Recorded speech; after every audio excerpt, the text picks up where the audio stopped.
Assalomu alaykum do'stlar. Barchangizga səlom. Ramazan ayı mübarək bolsun. Ustagan orazalaringiz qabul bolsun. Бүгінгі ауызашарға баклажанды осылай етіп өзгеше түрде ерекше қылып әзірледік. Әдеттегі майға қуырылып жасалынатын, көпшілікке мәлім тещин язычок деп аталып кеткен баклажанның бүгін пеште пісірілген түрінің рецебін ұсынамыз. Шынымды айтсам, пеште пісірілген түрі асқазанға өте жеңіл келеді екен, сіздер де дайындап көріңіздер. Ендеше достар, бәріміз бірге дайындайық. Бізге қажетті заттарды атап өтсем, баялды, қызанақ, сарымсақ, көк шөптерден аскөк пен салат жапырағын пайдаландым, және зәйтүн майы, қаймақ пен ірімшікті қостым. Ең алдымен видеода көрсетілгендей етіп аскөкті ұсақтап турап аламыз. Бұл жерде міндетті түрде аскөк немесе салат жапырағы деген нәрсе жоқ. Өздеріңіз үйде қолдарыңызда қандай шөптің түрі бар, қалауыңызша соны қолдансаңыздар болады.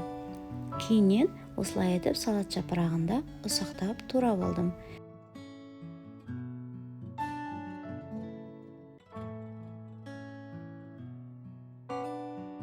Осылай етіп, өзіміз баялдының үстінен жағатын соусты дайындап аламыз. Ұсақ етіп турасаңыздар, ешқандай шашылмай, жинақы болып әдемі көрінеді.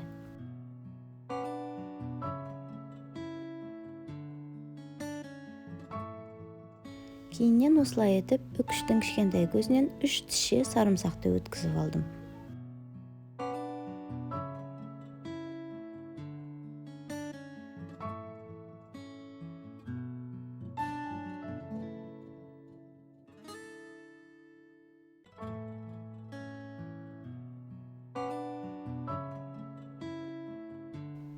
Барлығын бір ыдысқа салып, оның үстінен зәйтүн майын құйдым. Зәйтүн майын бұл жерде молырақ құйғандарыңыз жөн, себебі пеште баялдыны пісірген кезде баялдымыз құрғақ болмай, өте сочный болып шығады.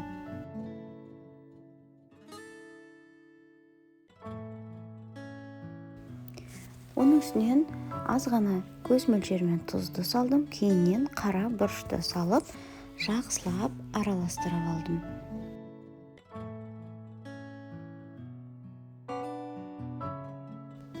Осылай араластырып жатқан кезде майдың көлемі толығынан білінеді. Егер аз болса, қайтадан үстінен құйып, қосып алсаңыз болады.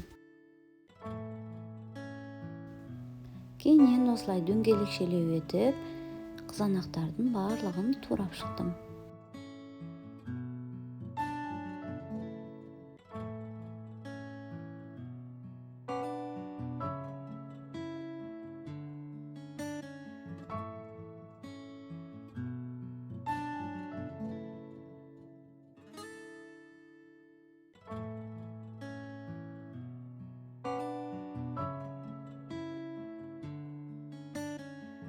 Сосын протеинге пергамент қағазын жайып, баялдыларды тізіп шықтым.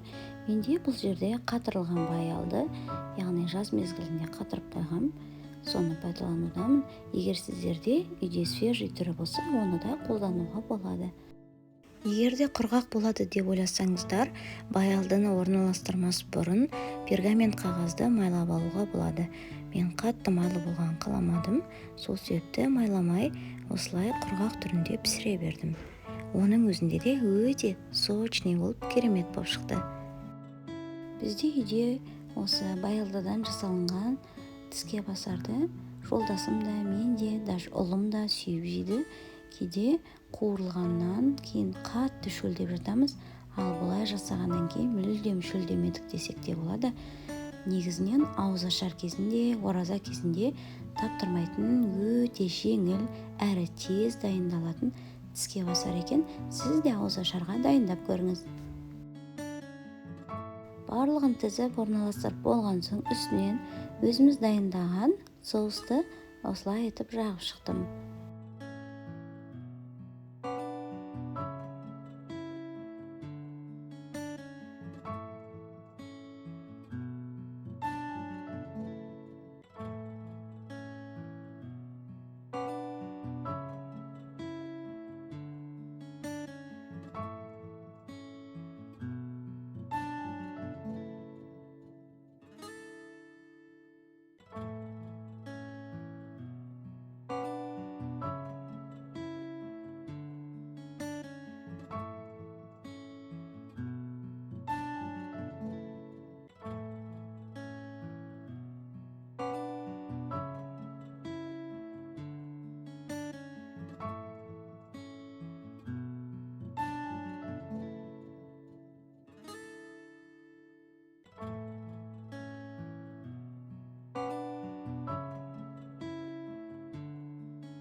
Су шағылған баялдының үстіне дөңгелекше етіп туралған қызанақтарды видеодағыдай етіп қойып шығамыз.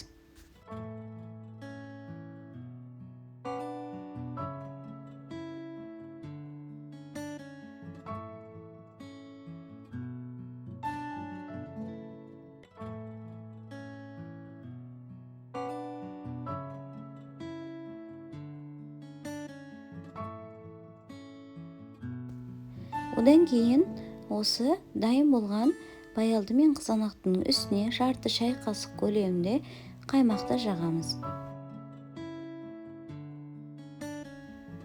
Қаймақты жан-жағына жеткізіп жаққандарыңыз жақсы, себебі піскен кезде баялдыға да қызанаққа да толықтай сіңіп, жақсы болып пісуіне қажет болады.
Одан кейін үкіштің кішкентай көзінен ірімшікті өткізіп алдым да, оны қызанақтардың үстінен қойып шықтым.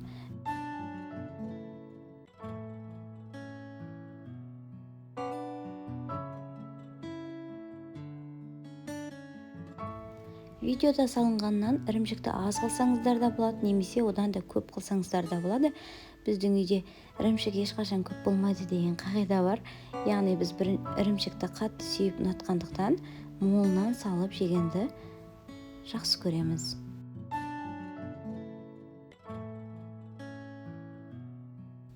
Мен бұл жерде ірімшіктің сулугуни түрін пайдаландым. Егер сізде сулугуни болмаса, үйде қандай түрі бар, соны пайдалансаңыз болады, немесе өзіңіз ұнататын ірімшіктің түрінде пайдалансаңыз болады.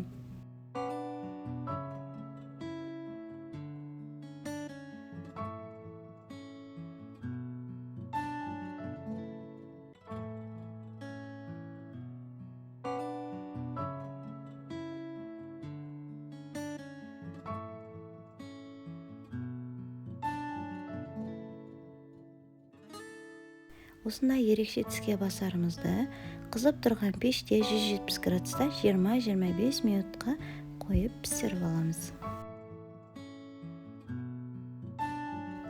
Баялдыдан жасалынған ерекше тіске басарымыз дайын болды.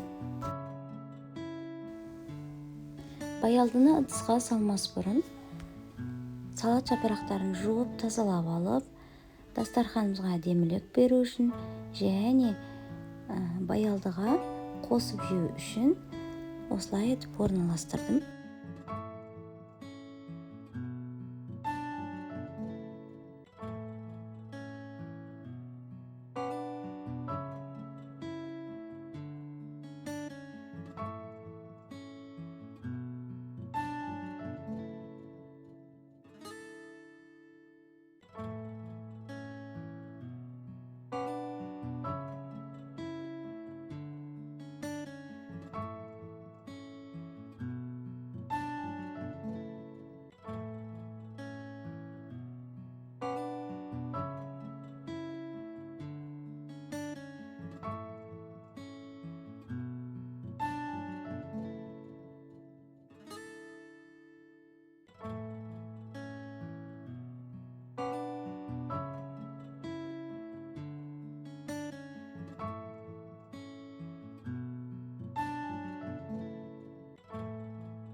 Достар, каналымда күнделікті шығып тұратын осындай өте ерекше әрі тез, оңай дайындалатын, сонымен қатар құрамы қол жетімді тағамдардың рецебін көріп, отбасыңызға дайындап бергіңіз келсе, каналыма тіркеліп, қоңырауша батырмасын басып алыңыз, және де бүгінгі еңбегімді бағалап, видеомды соңына дейін көріп, лайк басып, комментарияда өз пікіріңізбен бөлісе кетіңіз. Сіздермен бірге болған Бала Ями, астарыңыз дәмді болсын.